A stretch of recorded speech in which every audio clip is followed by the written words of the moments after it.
Assalamualaikum, hai, ketemu lagi di Dian Novitasari Channel di Inspirasi Budi. Jangan lupa subscribe, like, share, and komennya. Terima kasih.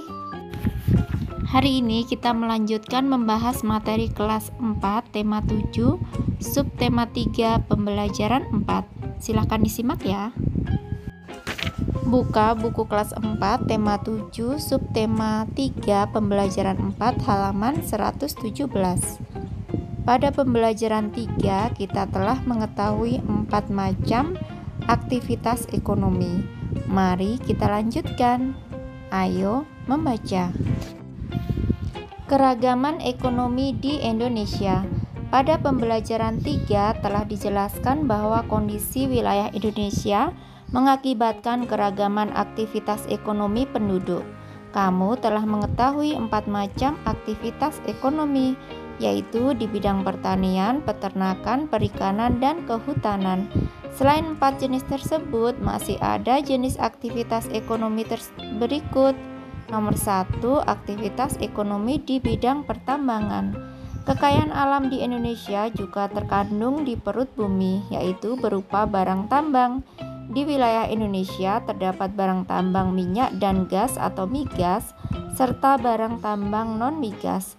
Contoh barang tambang non-migas antara lain emas, perak, tembaga, batu bara, biji besi, nikel, aluminium, intan, pasir besi, dan bauksit. Potensi barang tambang ini hendaknya dikelola dengan optimal bagi kemakmuran rakyat. Barang tambang bersifat tidak dapat diperbaharui. Nah, ini adalah gambar pertambangan batu bara. Lanjut halaman 118. Sehingga perlu dieksplorasi dengan bijak. Ketersediaan barang tambang harus dijaga bagi kebutuhan masa kini dan masa mendatang. Selain itu, perlu dicari sumber daya alam alternatif agar sumber daya alam tidak lekas habis. Yang kedua, aktivitas ekonomi di bidang industri. Amatilah aktivitas industri di lingkungan sekitar tempat tinggalmu. Apa yang dapat kamu simpulkan dari aktivitas tersebut? Industri merupakan usaha mengubah bahan mentah menjadi barang setengah jadi atau barang jadi. Bahan mentah bersumber dari sumber daya alam. Adanya aktivitas industri dapat meningkatkan nilai dan kualitas suatu barang. Aktivitas industri dapat dilakukan oleh perorangan, kelompok, maupun badan usaha. Contoh industri di Indonesia antara lain industri otomotif, konveksi, elektronik, sepatu dan sandal, ban, pengalengan ikan, minuman dan makanan, serta pupuk. Yang ketiga, aktivitas ekonomi di bidang perdagangan.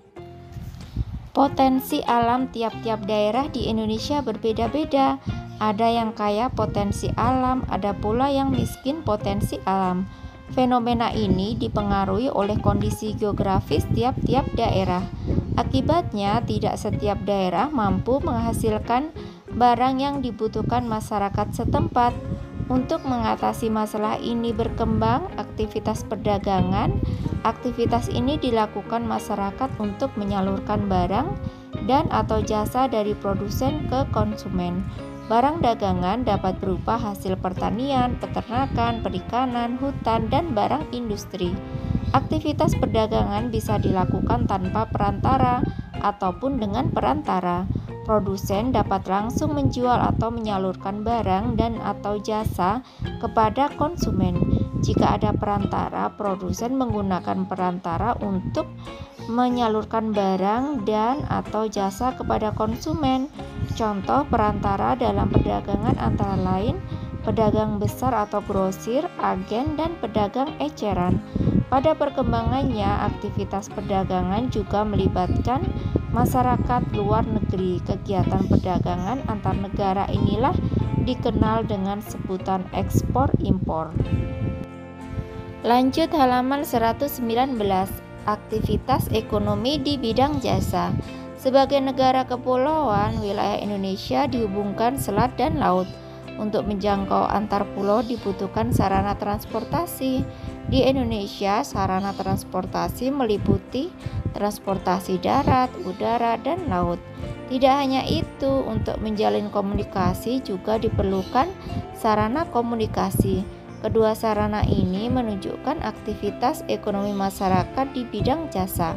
Aktivitas jasa merupakan kegiatan layanan kepada masyarakat dalam rangka memenuhi kebutuhan hidupnya. Aktivitas jasa lainnya antara lain jasa perbankan dan keuangan, jasa kesehatan, jasa pendidikan, jasa konsultasi hukum, jasa pariwisata, dan jasa lainnya. Berkembangnya aktivitas jasa ini memunculkan beragam jenis pekerjaan di bidang jasa. Bawahnya adalah tugas, tuliskan informasi-informasi penting dari teks keragaman ekonomi di Indonesia. Bacakan hasilnya di depan Bapak atau Ibu guru dan teman-temanmu. Nah, bisa kalian tuliskan di sini ya informasi penting dari teks keragaman ekonomi di Indonesia.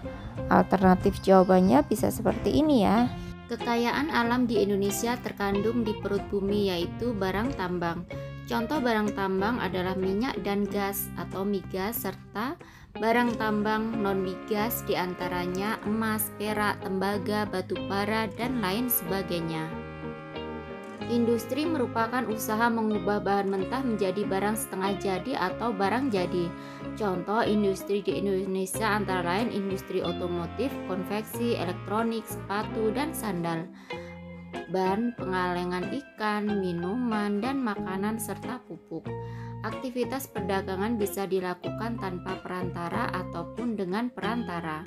Aktivitas jasa merupakan kegiatan layanan kepada masyarakat dalam rangka memenuhi kebutuhan hidupnya. Contohnya jasa perbankan dan keuangan, jasa kesehatan, jasa pendidikan, jasa konsultasi hukum, jasa pariwisata, dan jasa lainnya.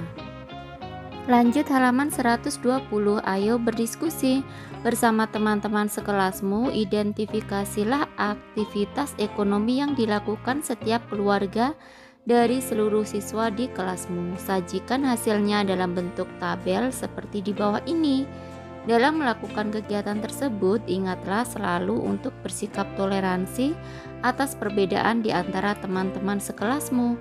Janganlah mengejek teman atau aktivitas ekonomi yang dilakukan keluarganya. Sebaliknya, jangan pula sombong atau malah rendah diri atas aktivitas ekonomi dalam keluargamu. Setiap orang membutuhkan orang lain untuk memenuhi kebutuhan hidupnya. Nomor 1, misalnya jenis aktivitas ekonomi dalam keluarga adalah pertanian. Banyaknya misalnya ada 6. Terus yang kedua misalnya jenis aktivitas ekonomi dalam keluarga yaitu perdagangan, misalnya banyaknya itu ada 5. Yang ketiga jenis aktivitas ekonomi dalam keluarga jasa, banyaknya misalnya 5. Yang keempat jenis aktivitas ekonomi dalam keluarga yaitu industri, banyaknya misalnya 7 gitu ya. Itu hanya sekedar contoh saja ya. Nah, setiap daerah dalam wilayah Indonesia mempunyai adat istiadat dan budaya daerah yang khas. Setiap warga masyarakat termasuk kita hendaknya bisa menunjukkan sikap toleransi terhadap keragaman dalam masyarakat. Sikap toleransi dalam masyarakat akan mewujudkan kehidupan yang damai.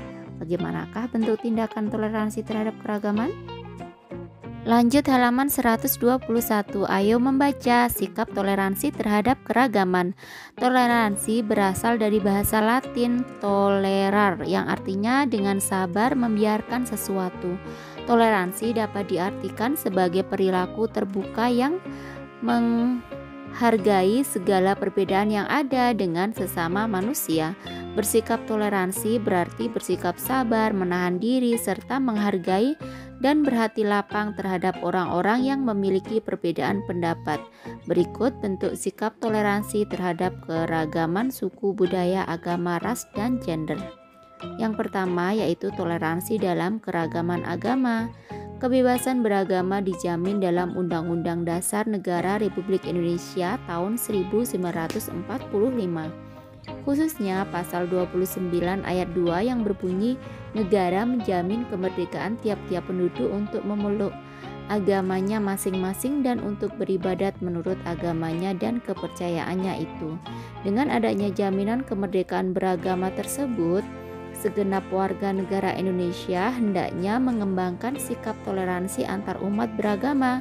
Sikap toleransi antar umat beragama dapat diwujudkan dalam bentuk tindakan seperti berikut. A. Tidak menghina agama yang diyakini orang lain. Yang B. Tidak memaksakan agama kepada orang lain. C. Menghormati agama yang diyakini orang lain. D. Beribadah dengan baik sesuai ajaran agama yang dianut. E. Hormat menghormati dan saling bekerja sama antar umat beragama. F. Memberi kesempatan kepada pemeluk agama lain untuk beribadah. G. Menjaga kerukunan antar umat beragama, intern umat beragama, dan antar umat beragama dengan pemerintah. Yang kedua, toleransi dalam keragaman suku dan ras. Masyarakat Indonesia terdiri atas beragam suku dan ras. Tiap-tiap suku bangsa mempunyai ciri khas yang membedakan dengan suku bangsa yang lain. Ciri suku bangsa yang didasarkan atas ciri fisik disebut ras. Jadi, setiap suku bangsa mempunyai ras masing-masing. Oleh karena itu, tercipta keragaman ras. Terhadap keragaman yang ada, kita harus saling menghormati dan mengembangkan sikap toleran. Mengapa demikian? Alasannya, masyarakat Indonesia yang terdiri atas beragam suku dan ras pada dasarnya merupakan satu bangsa, yaitu bangsa Indonesia. Jadi, dengan sikap toleransi antar suku dan ras diharapkan akan terjalin persatuan dan kesatuan bangsa sehingga dapat memperkukuh NKRI. Lanjut halaman 122. Sikap toleran dalam keragaman suku dan ras dapat kita tunjukkan dalam bentuk sikap dan perilaku baik kepada siapapun tanpa membedakan suku dan ras manapun. Selain itu, kita senantiasa menghargai dan menghormati harkat dan martabat setiap manusia dengan mengembangkan semangat persaudaraan dan menjunjung tinggi nilai-nilai kemanusiaan dalam pergaulan sehari-hari. Kita harus bisa menerima suku-suku dan ras bangsa lain. Nah, ini adalah gambar rukun bersama teman meski berbeda suku bangsa. Lanjut bawahnya, sikap toleran dalam keragaman suku dan ras dapat kita tunjukkan dalam bentuk sikap dan perilaku baik kepada siapapun tanpa membedakan suku dan ras manapun. Selain itu, kita senantiasa menghargai dan menghormati harkat dan martabat setiap manusia dengan mengembangkan semangat persaudaraan dan menjunjung nilai-nilai kemanusiaan. Dalam pergaulan sehari-hari, kita harus bisa menerima suku-suku dan ras bangsa lain. Yang ketiga, toleransi dalam keragaman sosial budaya. Indonesia terdiri atas berbagai daerah. Tiap-tiap daerah dihuni oleh masyarakat Indonesia yang memiliki kehidupan sosial dan budaya sendiri-sendiri. Oleh karena itu, di Indonesia terdapat keragaman sosial budaya. Keragaman sosial budaya merupakan kekayaan bangsa Indonesia yang tidak ternilai harganya dan diwariskan oleh nenek moyang kita dari zaman dahulu. Kita sebagai generasi penerus bangsa hendaknya senantiasa menghormati, melestarikan, dan mengembangkan berbagai bentuk warisan sosial dan budaya Indonesia. Bagaimanakah caranya? Tentu saja dengan bersikap toleran demi mempertahankan keanekaragaman sosial budaya dalam bentuk tindakan seperti berikut. Lanjut halaman 123. A. Bangga terhadap kebudayaan dalam negeri. Ini gambar menari tarian daerah sebagai wujud sikap bangga. Yang B. Menyaring budaya asing yang masuk Indonesia. Yang C. Mengetahui dan selalu mencari informasi keanekaragaman budaya bangsa Indonesia. D. Menghormati kelompok lain yang menjalankan kebiasaan sosial dan adat istiadatnya. E. Menghargai hasil kebudayaan suku bangsa lain. F. Mempelajari dan menguasai seni budaya bangsa sesuai minat dan kesenangannya. G. Melestarikan dan mengembangkan berbagai jenis seni tradisional seperti seni tari, seni musik, dan seni pertunjukan. Yang keempat, toleransi dalam keragaman gender dan mengembangkan kesetaraan gender. Tuhan telah menciptakan manusia dalam dua jenis, yaitu laki-laki dan perempuan. Setiap orang hendaknya memiliki kesadaran gender, yaitu kesadaran atas konsep yang meletakkan kedudukan, fungsi, dan peran antara laki-laki dan perempuan dalam masyarakat sejajar. Laki-laki dan perempuan dapat bekerja sama dalam melakukan pembangunan nasional dan menciptakan harmoni sosial. Sebagai contoh, laki-laki dan perempuan dapat mengambil peran yang berguna bagi sesama manusia lainnya. Anak laki-laki dan perempuan memiliki tanggung jawab yang sama untuk menjaga kebersihan dan kerapihan tempat tinggal. Siswa perempuan juga memiliki kesempatan sama untuk menjadi ketua kelas seperti halnya siswa laki-laki. Keragaman gender dapat menjadi kekuatan bagi bangsa Indonesia apabila masyarakat Indonesia menyadari bahwa setiap manusia memiliki hak, kewajiban, dan tanggung jawab yang sama. Adapun sikap yang dapat dikembangkan dalam menghormati keragaman gender adalah sebagai berikut. Lanjut halaman 124. A. Tidak membeda-bedakan laki-laki dan perempuan dalam berteman. B. Memberikan hak yang sama antara laki-laki dan perempuan. Yang C. Tolong-menolong tanpa membedakan jenis kelamin. Nah, ini adalah gambar anak laki-laki dan perempuan bermain bersama. Bawahnya adalah tugas. Kamu telah membaca bacaan sikap toleransi terhadap keragaman. Tuliskan informasi baru yang kamu dapatkan dari bacaan tersebut. Tuliskan dalam bentuk berikut. Informasi dari bacaan sikap toleransi terhadap keragaman. Alternatif jawabannya bisa seperti ini ya. Toleransi berasal dari bahasa Latin tolerer, yang artinya dengan sabar membiarkan sesuatu. Toleransi dapat diartikan sebagai perilaku terbuka yang menghargai segala perbedaan yang ada dengan sesama manusia. Ciri suku bangsa yang didasarkan atas ciri fisik disebut ras. Dengan sikap toleransi antar suku dan ras akan terjalin persatuan dan kesatuan bangsa sehingga dapat memperkukuh NKRI. Indonesia terdapat keragaman sosial budaya karena terdiri dari berbagai daerah. Kesadaran gender yaitu kesadaran atas konsep yang meletakkan kedudukan, fungsi, dan peran antara laki-laki dan perempuan dalam masyarakat sejajar. Lanjut halaman 125. Ayo berdiskusi. Diskusikan dengan teman-teman sekelasmu pelaksanaan sikap toleransi yang dapat kalian lakukan di sekolah. Jadikan hasil diskusi ini sebagai kesepakatan bersama untuk segera kalian lakukan. Ayo renungkan, apa yang kamu pelajari hari ini? Hari ini saya mempelajari tentang ekonomi di bidang pertambangan, perdagangan, industri, dan jasa. Kemudian saya juga belajar tentang sikap toleransi terhadap keragaman suku, budaya, agama, ras, dan gender.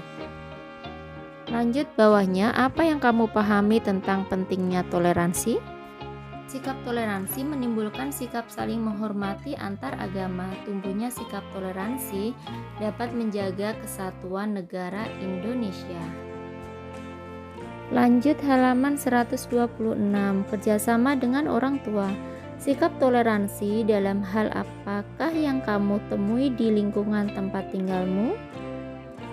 Jawabannya bisa seperti ini ya, misalnya ya, sikap toleransi yang saya temui di lingkungan tempat tinggalku yaitu yang pertama, saling menghormati antar umat beragama. Yang kedua, menjaga kerukunan antar umat beragama. Yang ketiga, berperilaku baik tanpa membeda-bedakan suku dan ras manapun. Yang keempat, saling tolong-menolong.